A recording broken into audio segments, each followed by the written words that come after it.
Apocalipsis 16, versículo 12, donde está el sexto ángel o la sexta copa, que es la guerra del Armagedón, antes de la séptima copa, que ya es la destrucción total de la ecología y del mundo. Dice: el sexto ángel derramó su copa, Apocalipsis 16, versículo 12, y veamos con mucho cuidado lo que dice: sobre el gran río Éufrates, y el agua de este se secó para que estuviera preparado el camino a los reyes del oriente. O sea, vemos aquí una intervención divina y una intervención satánica en el mundo. La pregunta es cómo pueden convergir estas dos voluntades o estos dos sistemas para que tengamos una explicación, y esto nos va a ayudar muchísimo a entender la mente de Dios.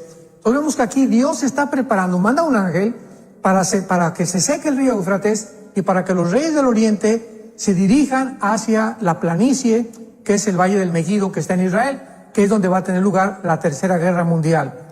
Y vemos a continuación que dice el versículo 13: y vi salir de la boca del dragón. O sea, al mismo tiempo, qué interesante, al mismo tiempo que los ángeles están preparando el camino para esta guerra y para que vengan los ejércitos, vemos que Satanás, de su boca salen 3 espíritus inmundos a manera de ranas, de la boca del dragón, de la boca de la bestia y de la boca del falso profeta, que son espíritus de demonios que hacen señales y van a los reyes de la tierra para reunirlos a la batalla de aquel gran día del Dios Todopoderoso. Pregunta, entonces, ¿quién está haciendo esta reunión?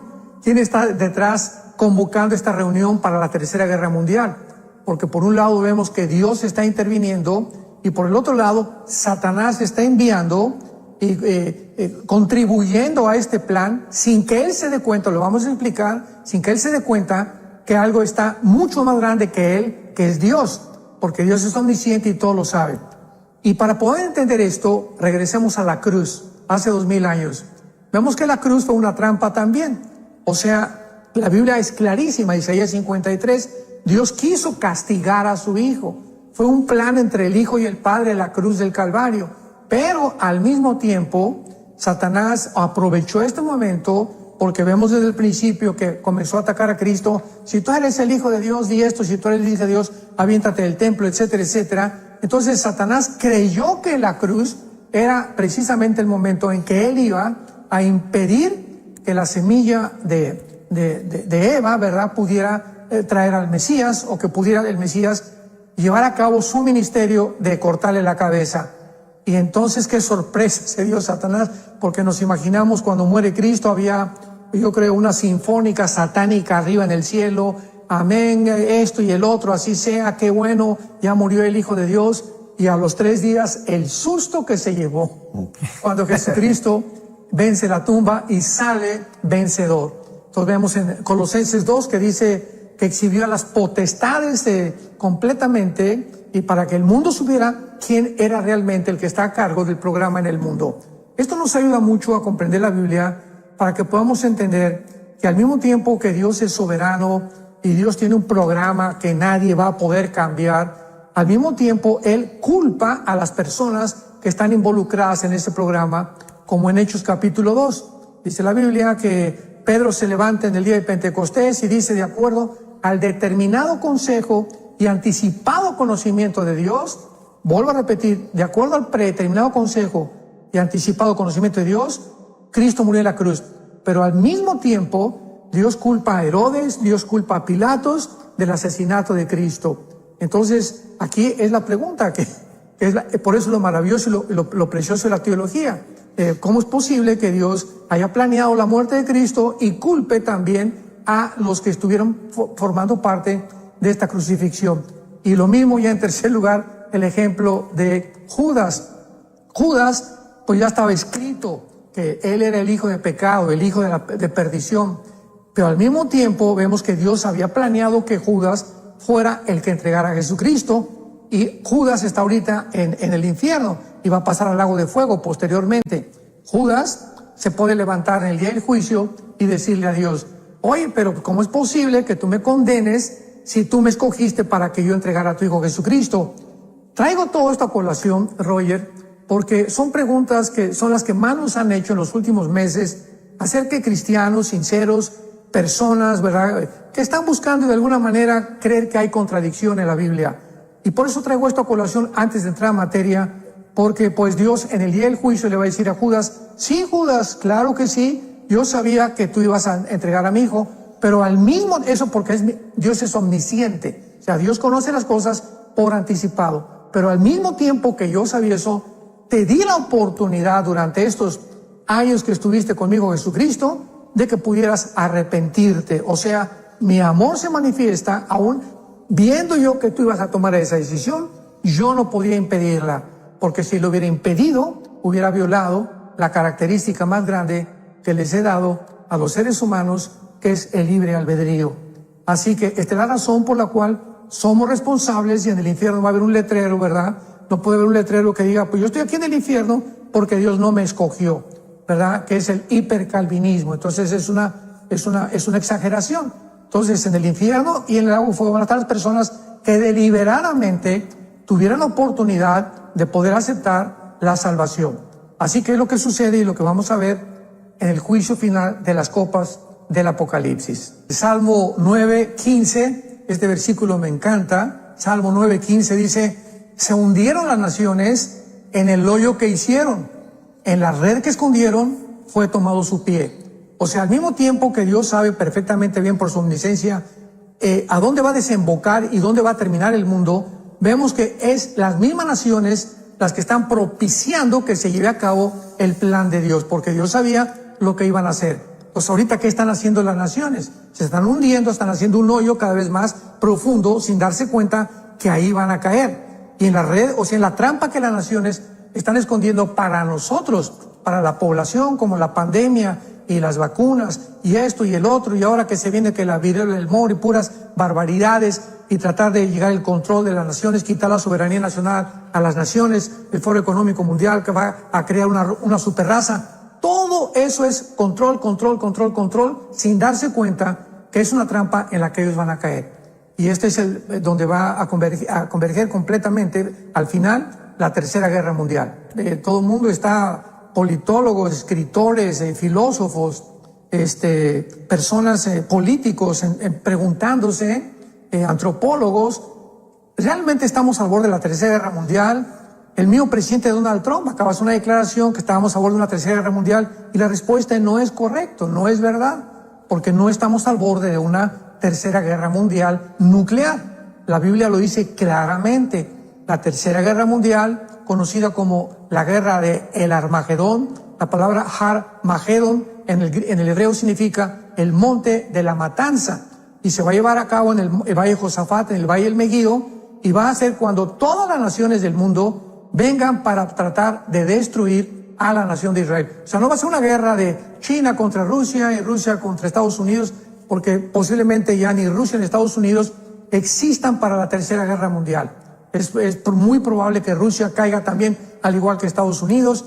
China sabemos que va a sobrevivir, aunque no va a tener una participación directa, porque el gobierno, repito, pues va a ser islámico. El anticristo surge en lo que es la Mesopotamia geográfica del Medio Oriente, que fue Siria e Irak, y de ahí, de acuerdo a Daniel 8, de ahí surge la persona del anticristo, que va a ser para los musulmanes el Mahdi, el líder que va a traer, o el Mesías que están esperando ellos, para nosotros el anticristo. Así que no nos encontramos más que en un mundo donde estamos en los principios de dolores.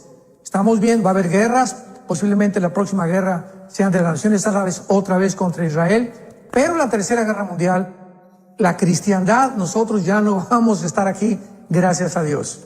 Y para tener un poco más de background, como decimos, o sea, antecedentes, es importante ver que en el Antiguo Testamento, para poder entender lo que es el Nuevo Testamento, que en el Antiguo Testamento se usan varios términos para estos 7 años de tribulación, o se conoce como la semana 70 de Daniel, el día del Señor, el día de la ira, el día de Jehová, etcétera, etcétera. Siempre que veamos estos términos en el Antiguo Testamento, sabemos claramente, siempre que se refieren, esto nos ayuda muchísimo a los que estudiamos la escatología, a poder determinar en qué tiempo nos encontramos, porque aunque no sabemos el día y la hora, desde luego, en la venida de Cristo, como dice Juan, amados, 1 Juan capítulo 2, sabemos que estamos en el último tiempo, como lo sabía Juan, como sabía Pablo a los tesalonicenses. En cuanto a los tiempos y las ocasiones, no tenemos necesidad de que yo les escriba. Entonces tenemos que saber claramente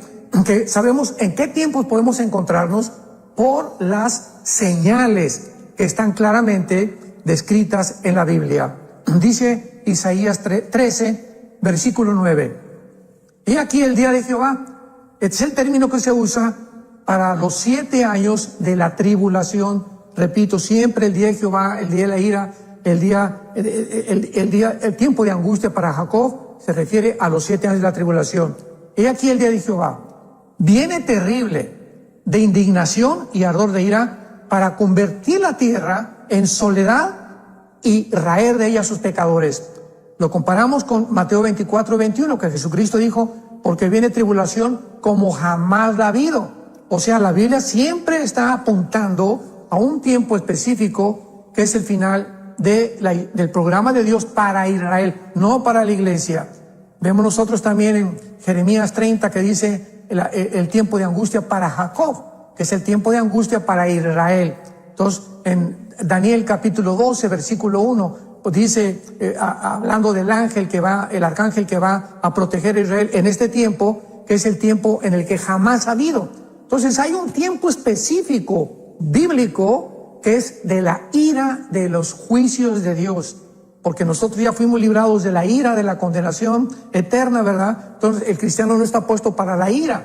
Y cuando alguien dice cuando dice la Biblia que seremos libros de la ira, 1 Tesalonicenses 1, 9 y 10, capítulo 5, creen que es el tiempo el que nos va a librar, pero no es ese. Nosotros libra de la ira, del juicio y de que va a caer sobre el mundo del tiempo de la tribulación.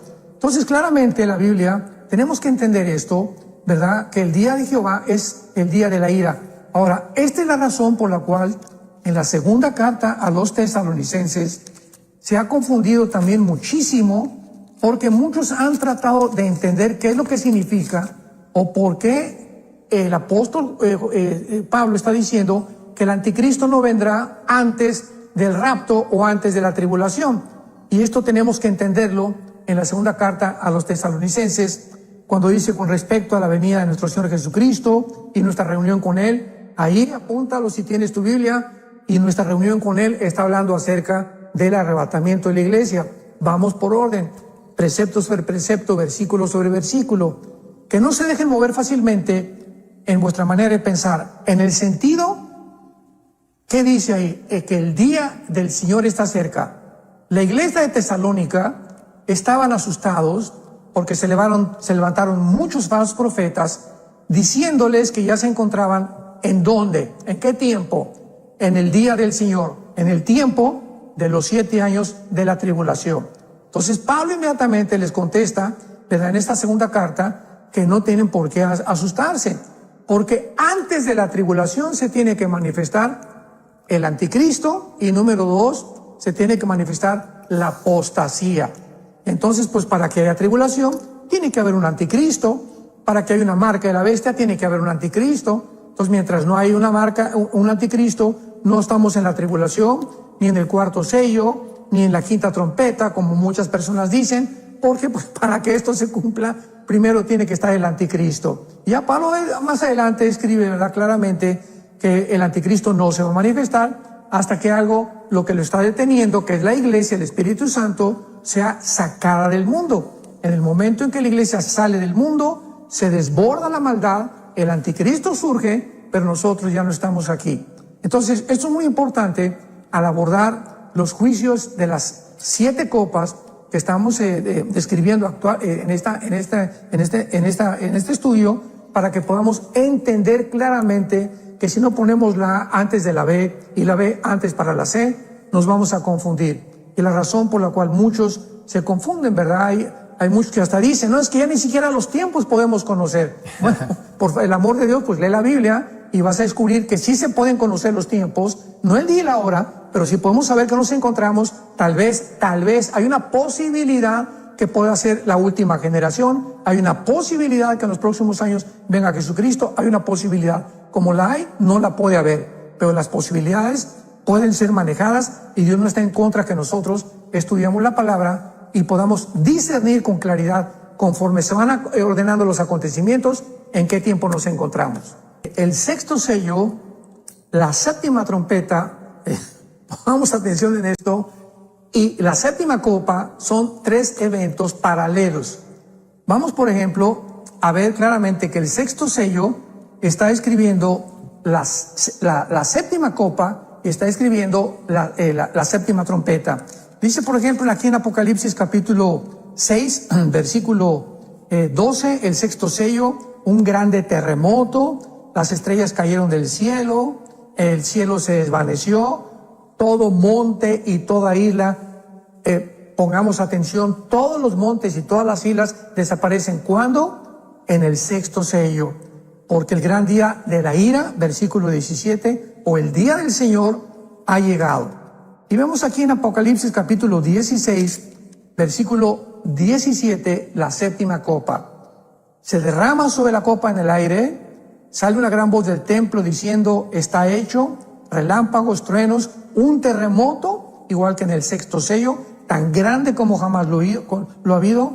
La ciudad fue dividida, las naciones cayeron, Babilonia fue desaparecida, y todas las islas y todos los montes no fueron hallados. O sea, si en el sexto sello ya desaparecen todos los montes y todas las islas, no pueden volver a aparecer. Entonces es lógico que el sexto sello y la séptima copa tengan una relación, porque acordémonos algo, ¿verdad? Los sellos, lo dijimos hace algún tiempo, son como los que se ponen en un pergamino que le entrega en Apocalipsis 5 Dios a Cristo, 1, 2, 3, 4, 5, 6, 7, se quita el primer sello, se quita el segundo, etcétera, etcétera. Entonces, cuando se quita el sexto sello, vemos que detrás del sexto sello se está tocando la trompeta. O sea, hemos querido acomodar los sellos, las trompetas y las copas de una forma cronológica, y no es así como el Apocalipsis lo presenta. Cuando comenzamos a juntar versículo con versículo, descubrimos realmente la relación que existe y podemos ubicarlos cuando puede suceder. No en el tiempo, pero sí en el programa de la semana 70 de Daniel. Entonces, el sexto sello, en el sexto sello se toca ahí la séptima trompeta, y en el sexto sello se derrama la copa. Los sellos son abiertos, las trompetas están anunciando algo viene, y las copas son derramadas. Son 3 juicios diferentes. Se quitan los sellos, se tocan las trompetas y algo cae del cielo. Entonces, muchas veces convergen 3 sellos o 4 sellos o 2 trompetas o 2 copas, como lo vamos a ver exactamente con el sexto sello del Apocalipsis. Esto es importante también porque esto es lo que ha también traído muchísima confusión en el libro del Apocalipsis. Por eso muchas personas dicen, pues yo no lo quiero enseñar porque hay muchas interpretaciones. Hay que seguir diligentemente estudiando. No hay que darnos por vencido. Dios está contento. Comienza Apocalipsis diciendo, dichosos los que leen y los que estudian estas palabras, porque el tiempo está cerca. Así que Dios no está en contra de nosotros, que nos sumerjamos en su mente maravillosa y que podamos pedir al Espíritu Santo cada día más y más luz. Imaginemos una plaga que está atormentando una úlcera peor que la que tenía Job. Luego la segunda copa es todo el mar, y esto es muy interesante, todos los mares, el Atlántico, el Pacífico, etcétera, etcétera, se van a convertir en sangre como de muerto. Luego la tercera copa, vemos también que los ríos y las aguas se convierten también en sangre como de muerto. Y es interesante que en el tercer ángel que derrama esta copa haya un dicho que diga, ciertamente, Señor, Dios Todopoderoso, tus juicios son verdaderos y son justos. Porque hay mucha gente, ¿cómo es posible que Dios pueda mandar estas cosas y atormentar a la humanidad? Bueno, ahorita, ¿quién está atormentando a la humanidad en el siglo XXI?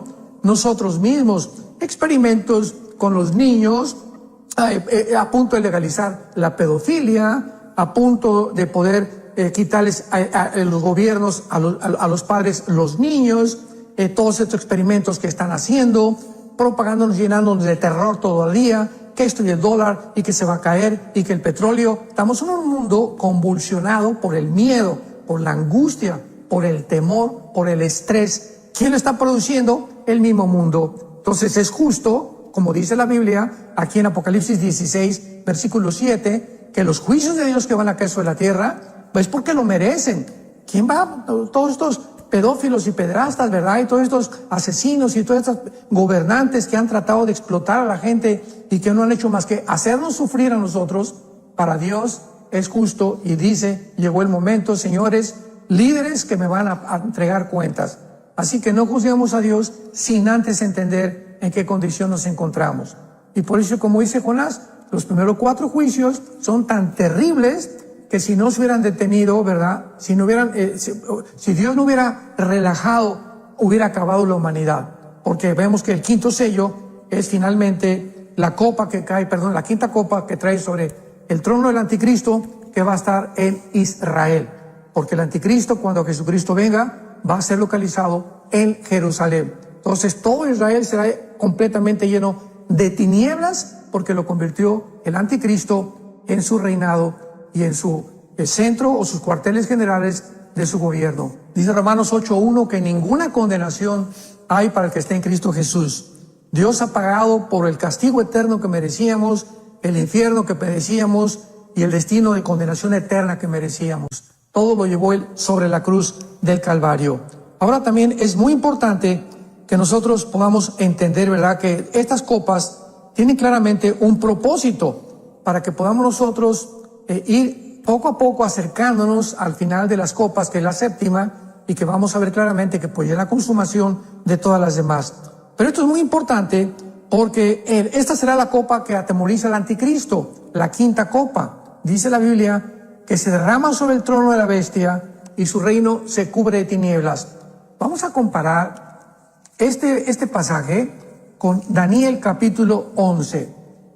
Es muy importantísimo que cuando estudiamos la Biblia no saquemos un solo versículo nada más, porque, ¿verdad?, se saca fuera del contexto, se hace un pretexto, como dice el dicho. Entonces tenemos que comparar siempre Daniel con Apocalipsis, con Ezequiel y con Zacarías, principalmente, y con Joel, Ezequiel, Isaías, Daniel, Joel, son importantísimos para estudiarlos junto con el Apocalipsis, o el Apocalipsis con estos profetas, porque estos profetas nos dan claves que se encuentran en el Apocalipsis, de símbolos que se convirtieron en símbolos para que podamos nosotros interpretarlos de acuerdo a las Escrituras. Dice en Daniel 11, versículo 40 en adelante, describiendo este pasaje, la última, podríamos decir, el último año del anticristo, la última etapa del anticristo. Y repito, vayamos viendo cómo va en este último año del anticristo, de una forma rapidísima, conforme a la 5ª copa, convergen estos eventos para que entendamos en dónde está localizado el anticristo y qué va a hacer el anticristo antes de que venga Jesucristo a destruirlo. Daniel 11, versículo 40. Al cabo del tiempo, el rey del sur contenderá contra él y el rey del norte se levantará contra él. Cuando dice la palabra él ahí en tu Biblia, ponle un círculo porque se refiere al anticristo. O sea, aquí el rey del norte no es el anticristo ni el rey del sur. El rey del norte, ¿verdad?, es Egipto, y el rey del sur posiblemente sea otra nación que surge en el Medio Oriente con la cual el anticristo va a destruir. Y dice el versículo 41, entrará a la tierra gloriosa, o sea, a Jerusalén, y muchas provincias caerán, mas estas escaparán de su mano: Edom, Moab Edom y Moab y Amón. Estas 3 provincias que se mencionan aquí son Jordania del norte y Jordania del sur y Jordania del occidente, casi lo que hace con frontera con Israel. Entonces vemos nosotros que Jordania, el anticristo va a derribar, va a atacar de alguna forma. Y es interesante que Edom y Moab descienden de Lot, Génesis 19. De ahí vienen los moabitas o los edomitas que se convirtieron en enemigos de Israel. Entonces vemos que Jordania al final del tiempo va a traicionar a Israel. Ahorita el rey de Jordania está muy pacífico y esto y el otro, y está permitiendo algunas cosas, pero Jordania va a traicionar a Israel al final. Y dice el versículo 42, extenderá su mano contra las tierras y no escapará el país de Egipto. El anticristo también va a atacar a Egipto y a Jordania. Ya tenemos a dos naciones árabes que el anticristo les declara la guerra. Y se apoderará de los tesoros, y los de Libia y de Etiopía le seguirán, que son naciones ¿de dónde? Del norte de África. Y la comparamos con Ezequiel 38, y Libia y Etiopía vienen en la invasión que se viene del norte en contra de Israel. Entonces, qué interesante es que diga que los de Libia y de Etiopía le seguirán, dándonos a entender claramente que Gog en Ezequiel 38 es el anticristo. Y la guerra de Gog y Magog, 38 y 39 de Ezequiel, es precisamente la guerra final, la tercera guerra mundial, la guerra del Armagedón. Porque al final de la guerra de Gog y Magog, Israel se reconcilia con Dios, Dios los perdona, Dios derrama un espíritu de arrepentimiento sobre la nación de Israel, y es el propósito del refinamiento que Dios quería para Israel, que para que pudieran entrar al milenio junto con la iglesia y que pudiera Dios cumplir la promesa que los iba a restaurar antes de su segunda venida. Y finalmente dice el versículo 44, noticias del oriente y del norte lo atemorizarán, que fue lo que leímos en el libro de las copas, ¿verdad? Que el anticristo va a ser atemorizado por noticias que vienen del oriente. O sea, el oriente no solamente es China, ¿verdad? Puede ser Turquía, pueden ser otras naciones, pero aquí vemos que esta noticia lo van a atemorizar, lo que nos da a entender que el anticristo no va a gobernar el mundo entero, porque va a haber naciones que se van a oponer contra él. China no va a estar bajo gobierno del anticristo. El anticristo tendrá 10 gobiernos nada más para controlar el mundo entero, y plantará sus tiendas en los mares y el manto glorioso, y más llegará a su fin y no tendrá quien le ayude. Así que es interesantísimo esto de ver cómo terminará el anticristo ahí en Jerusalén. Va a atacar Jordania, finalmente va a atacar Egipto, y cuando acabe con estas dos naciones árabes, viene Jesucristo en la guerra del Armagedón, y entonces ya termina completamente con la segunda venida de Cristo la historia también para Israel.